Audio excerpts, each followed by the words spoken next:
Good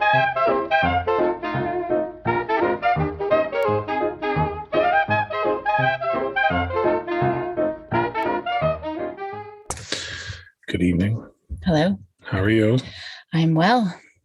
Excellent. Yourself? Good. Looking forward to having a snooze. You do. You fall asleep like every I time I don't. talk. You do. You do every time I talk. Has it ever occurred to you that I'm closing my eyes to process the points you're making? Like, oh, that's a good point. You're not actually closing your eyes. Your eyes are like dimming down and rolling in the back of your head. You're not thinking. Dude, I need a And your show. I head's need like drooping. razzle dazzle to keep me engaged. Razzle dazzle. All right. Tonight's question. It's a doozy. No, I'm kidding. What I'd like to know is, it's a two-parter. Oh, Two-parter. What type of relationship do you think you have with your kids right now? And what type of relationship do you hope to have?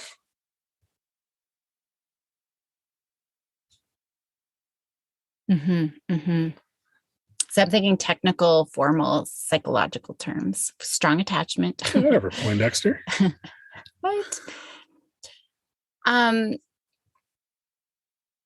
I with both of the children. You can break it up so you can talk about them specifically one-on-one, because it might be different. Yeah, that's a tough question. I mean, I think sound really weird. Something sounds off today. Sounds off. He did the sheets wrong. He didn't cover that up. There's a big hole there. Hey, what? Do I need to jingle keys to get your attention? Okay. But something sounds off. Yeah, you're not answering the question. Okay. Type of relationship that I have with my children is a good one. And I hope to have a good one.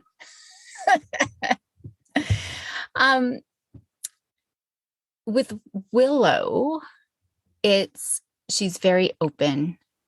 Although today she didn't tell me what had happened. Something had happened, gone down with her friends. I don't know. Did not tell me. I know she will, though. I know she will tell me, just not in the heat of the moment. When she just needs her time to process it, right? They just need their own time. But she is open. She wears her heart on her sleeve. And even if we upset her, she's very good at saying, hey, Mom, I didn't like it when you did that. Or, hey, Mom, I get upset when you do that. So I think we butt heads a lot, though, as well, but we are able to repair it and move on. And with her, I do feel like, look, your eyes are drooping. I'm literally not doing anything other than listening to you. Okay. Other than falling asleep. I'm not. Okay. It's not as bad as it has been in the past, but I don't even know how to. Like, I don't need fish eyes. Well, I don't know how else to make my eyes go while you're talking. Now you look like an octopus off of Disney when you bug your eyes out like that. I'm all over the place. Are you? Okay, so you've got a good relationship, but I mean, is that what you meant? Is that not yeah, no, there's no wrong answer here. I'm just curious to get your thoughts, right? Like, when you had kids, did you see it as you needed to be a confidant? Did you see it as you need, like, some people are all authoritarian all the time? I'm not your friend, I'm your parent. Like, is it supposed to be a mix? Like, how have you approached it, and how do you think it's actually gone? Yeah. There's another way to look at it as well. When we need to set boundaries and firm, those kinds of expectations, I do have that authority. I mean, the girls, just to look is enough for them to know when they are in trouble, right? Or they have done something wrong. Not that they've ever been in trouble per se, but they just know that, okay, crap, I got to go do this thing that I need to do, or I'm sorry. So the confidant piece, Willow's still young enough that, yeah, I mean, kids should be debriefing their days with us, right? We are a huge part of their development, figuring out their identities, what their values are, what relationship should look like, all of those kinds of pieces. And so I feel like I've got that relationship. With Maya, though, she's so quiet. She doesn't really share tons. She's a lot harder. And even just to cuddle with. With Willow, it is cuddles, and we are happy, two peas in a pod. She's my best sidekick to do anything. So I guess we do really enjoy each other's company quite a bit and doing things. So we hang out in that regard. She's, almost like a friend, but we don't share things. I don't confide in her with things, obviously, right? Like we just don't do that. I listen. I'm a listener for her, and I'm a listener for Maya. But Maya, we do though. I mean, lately she's been really liking me just coming and hanging out in her room. Even if I'm just reading my own book or I think she just likes to have my company. But me and her, we don't really talk tons. If it's like frustrations, or every so often she'll throw out, a friendship thing that's happened, or her frustrations, or, she admitted that she thought a boy was cute for the first time ever. That's not Leonardo DiCaprio or Tom Holland. So, that was pretty exciting. In the future, when they're adults, looking down, I do hope that we can have a friendship of sorts, right? In terms of being able to hang out and having lunches and going for a spa day. Or so how do you think you build that future state? Not being punishing. I feel that a lot of times, and I've talked about this tons, where parents are punishing in how they interact with their children, right? Whether it's advice giving, fixing, lecturing, pull up your socks, like those kinds of things. We're never really that, when we look at the authoritarian kind of things. Even tonight, I was trying to convince Maya to watch Stranger Things. She's like, Mom, I'm so tired, just between staying out late for hockey playoffs and staying out late for school. And she just had a ringette game tonight, and she's like, I'm just so tired, and I've got a test tomorrow. Like, I really need to go to school. Come on. Right. Yeah. So she, I think we've done good with her. She knows, no, like I'm tired. I need to go to bed. She's got her priorities. She, toes the line in terms of, like things, her responsibilities, and all of those kinds of things. So I think I kind of got off track there, but how do I nurture that relationship? It's really, the listening. If we can create that open space, that space of safety, I can tell mom and dad whatever, frustration with school, frustration with friend, a breakup with the boyfriend, and know that their response is going to be helpful, meaning they're just going to be there for me. I don't have to have a big eye roll. Oh, why do I tell you stuff? It's just, I know that you're just going to be there for me and give me the space that I need, So I don't know if that at all answers. Yeah, I don't know. I don't know what I wanted for an answer. I don't even know why it popped into my head, but it was one of those things that, as the kids get older, we are transitioning, right? They're not as dependent on us, either of them, right? So we've already had to shift our relationship to a certain degree on how we support them and how we interact with them. And I was talking to someone tonight about the fact that Maya's already talking about universities, right? And that's what got me thinking of, well, what's that going to look like? And what do I want it to look like, right? Because my relationship with the girls is completely different from yours, right? Like, How so? Well, neither of them confide in me about anything. Mm-hmm. They just feel more comfortable talking to you. They'll come to me to talk and to hang out. And through that, I try and pass along some ideas and, not lecture, but if there's an opportunity to try and just throw something out there, let them stew on, I'll do that. But it's very different, right? Like I'll hang out with Willow, like we'll read at night, and Maya sometimes just wants to do it, but a lot of times they just hang out with you, right? So it was making me wonder, what is it going to look like when they're older, when they're grown up? And I don't have an answer to that either, right? Like I would hope that whatever we've done, that they want to come and hang out with us. They want to come and bring their families over and hang out with us. We're not naggy and, annoying. And you see how some of the relationships with some people are in terms of it's an obligation that I don't really want to do. I want to avoid that, right? But at the same time, I realize I have an obligation to them now to have a different relationship in terms of, what they need to know when they get out in the world. Mhm. So it's kind of a balance that way. But yeah, neither of them, they'll rat each other out to me about stuff like confident stuff, right? But they won't have a conversation with me about, and maybe that's just because I don't ask the same way you do. Like, you get right up in there. When I'm teasing, when I'm teasing, but when I'm serious, it's open-ended questions, right? And then just giving them the space. Well, I'm here if you want to chat. Yeah. And I try and still remind them of that, right? Like, you can talk to me about anything and we won't get upset, right? So I hope that you know that, but I also understand that, girls need their mom, right? There's a different relationship there. Girls need their dad when it's I don't know, question about a carburetor or something. But I think, I don't think they've had any big upset heartaches. No. I think that they will come to look at you for comfort, just for a hug, not words, right? Yeah. But I would hope so, right? Like, I would hope so, because I don't know that I've done anything special to try and establish the relationship other than just kind of let it, like everything with my life, just let it happen, right?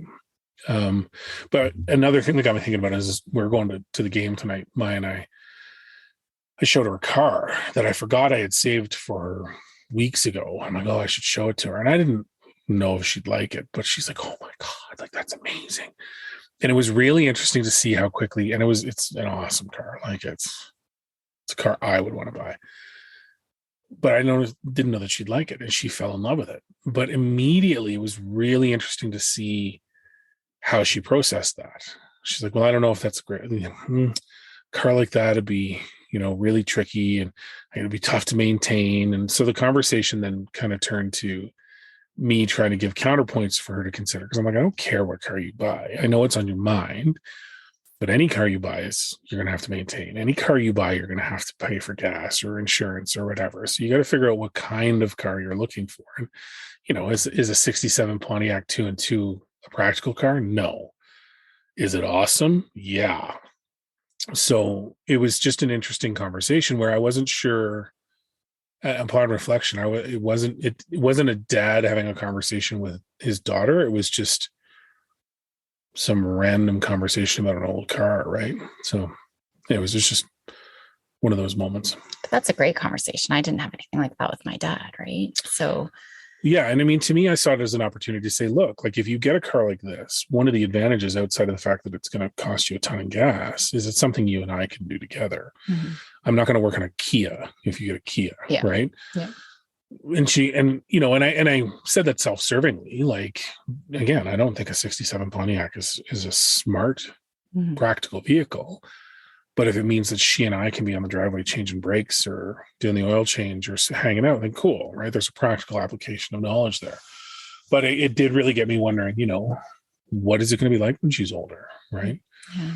So, well, that practical application thing, I mean, those little memories and moments are going to be lifelong memories that both of you are going to have, that you're going to reflect back on. And I think those kinds of things would be awesome. Like, yeah. I hope that they'll remember and look back at the times that mom was out on the driveway for hours playing basketball with us, or dad was, woodworking with us. And so I hope that we leave and that's kind of the nurturing the relationship and planting all those little seeds of positive little moments, little things throughout the day, throughout the week, throughout the years over time.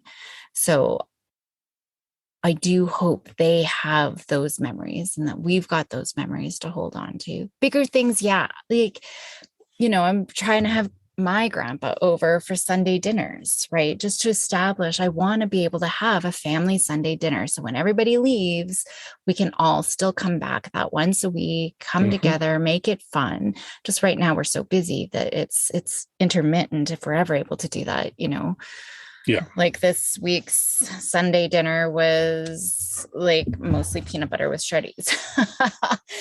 But you know what I mean? Like, I think, but having that, it's going to be really important. There was something else I was going to say, but I can't remember. It would be cool to know that they do come for us for little pieces of wisdom. I mean, now us trying to give it to them will never be good. Yeah. And I think it's easy, maybe just, your comment about, I don't want to be nagging. Sometimes that's a great diving board, is to, if we don't know exactly what we do want, we can start from what we don't want, right? I don't want to be a nag. I don't want to be annoying. Sometimes we have to be. I don't want to feel like, we were putting lots of pressure on them and high expectations that broke them. Mm-hmm. I don't want to give them mommy complexes. I think that's near impossible, but, so then we can look at, well, what is the positive, right? Like, then I want them to see that we were inspirers and encouragers and, push the limits sort of people, like the world is your oyster. No, I get what you're saying. Yeah. And it's going to be interesting, because I think it's going to be completely different with both of them, right? Like Maya is already planning her steps out into the world, right? She jokes around about being here and having tons of dogs and stuff, but when Willow makes that joke, I believe it. Like Willow's going to be, I don't know what it's going to be like when she's older. Well, right? See, I kind of think the opposite. But even just now, like Maya went down to the Red Box. And for people who don't know what the Red Lot, sorry. So during the Calgary Flames, when they were in the hockey playoffs, we would have an outdoor viewing area just outside the Saddle Dome, and hundreds of people. Like the tickets were sold out, within the first minute or two of going on. So she got a bunch of tickets going down to the Red Lot, and there's a lot of drunken people down there. And I know other parents were nervous. Some of her friends weren't even allowed to go, but I wasn't worried about her. I know you were worried about other people, but I knew she would be responsible. And sure enough, at one point through the night, I said, "How's it going?" She's like, "Oh, I'm just standing by the cops." It's quieter. It's quieter. So not worried about her. And so for her, it's easy for us to not be the naggers and the lecturers and the dictators. But with Willow, I think it's going to be a different experience. She's going to be into lots of trouble, pushing the limits. Yes and no. She will do it if she doesn't think it's a rule that she's breaking. Right. But as soon as it's a rule she knows that can be broken and there's consequences, she typically is too scared to do anything. Oh, yeah. Nothing legal. No. But I mean, even just pushing the boundaries as a teenager, right? Maybe. We'll see. Just a lot more attitude. I think she's just going to be so much more vocal than Maya. Maya's getting a little snappier. That's just like she is starting to get there, but not to the extent that it could be. But my favorite when she does that is to remind her that when she was a child, she said she would never, ever be mean to Mommy and I. I'll never be a mean teenager, Mommy. Okay, remember that. And then she'll say, "I'm not being mean." Although I did have to come tell on her a couple of times. See, I just love them so much. And she hates being, I guess I do annoy with her with my constantly. Yeah. I mean, you're very effective with that when you decide that. So I guess I'm annoying. Well, no, but I think deep down it's annoying, but it's an annoyance that they enjoy as much as there is definitely a finite line for Maya, though. You got to know when to back off, but not an annoyance and frustration so much that she's counting down the days to move out. No. Because there's a lot of kids that I work with who, like, the minute I turn 18, I'm moving out. And I've even had lots of kids at 16 have run away from home because they've had it with their parents. So we're not there. Just the annoying, like, "Mom, don't touch my hair when you hug me." Yeah, no, I agree. So. All right. That was all I had. Awesome. Thanks, everybody.